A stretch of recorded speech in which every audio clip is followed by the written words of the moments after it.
Hey guys, this is Chris with Know Your Best. We've all heard that time is our greatest resource. It's invaluable, like air, water, and 4G data. We're always spending it, and we can't get more of it. The good news is that there are time management principles we can follow to maximize our time so that we achieve our goals and have more time for friends, family, and our hobbies. In this video, I'd like to share the top 13. Let's get started.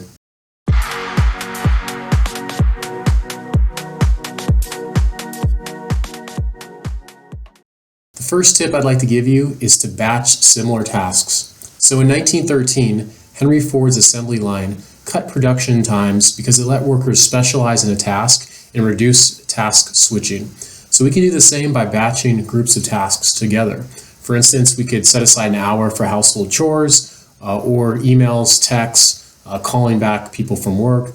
We can batch any functions that need similar thinking or tooling, and it's a great way to save time. The second tip is to work in intervals. So a 2011 study by University of Illinois found that groups that took breaks performed better than those that didn't.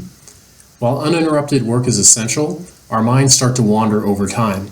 So the Pomodoro time management technique relieves this by dividing tasks into 25-minute intervals. You take a 5-minute rest after each interval to stretch, have a drink, and just let your mind recharge. The third tip that I want to give you is to use a Scratchpad.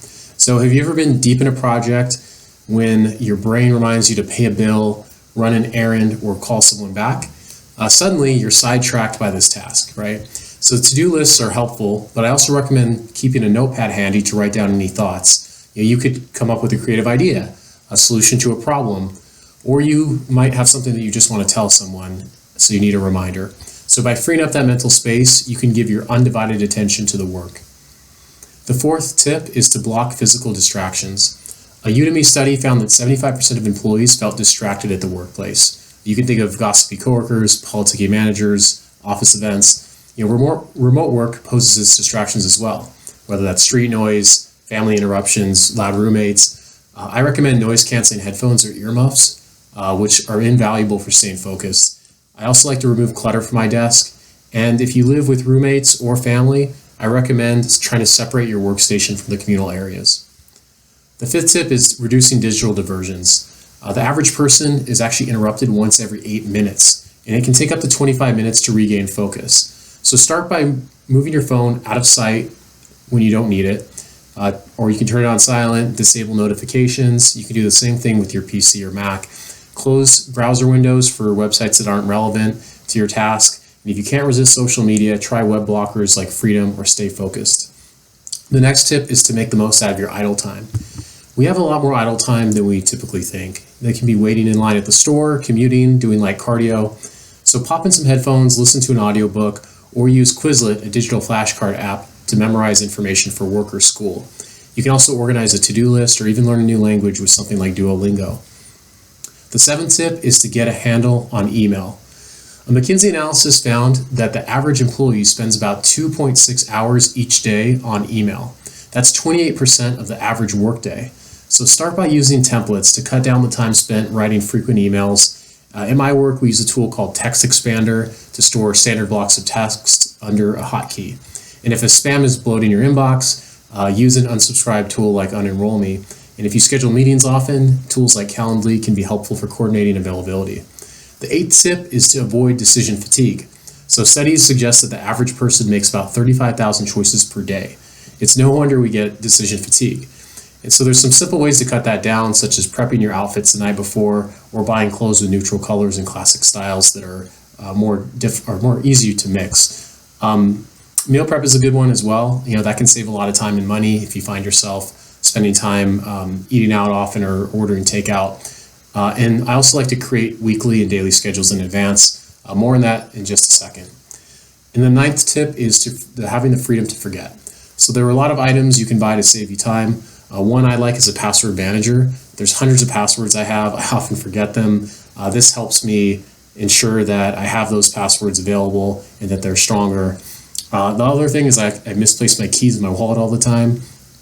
Tile's a good tool for that. It's basically this little object that you put in your wallet or you can attach to your keychain, and it will basically locate your devices or play a noise if it falls underneath the couch cushion or something like that.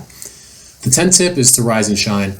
I know a lot of people don't like the advice, wake up earlier. You don't have to wake up at 4:30 a.m. to get benefit out of this, but try getting up 5 to 10 minutes earlier each day. And then repeat that until you get to a happy medium. The obvious benefit of that is that you get quiet, uninterrupted time to work on your passion or your hobby first thing in the morning. The 11th tip is to categorize your tasks. So start by making a list of your top 10 or top 25 tasks for the week.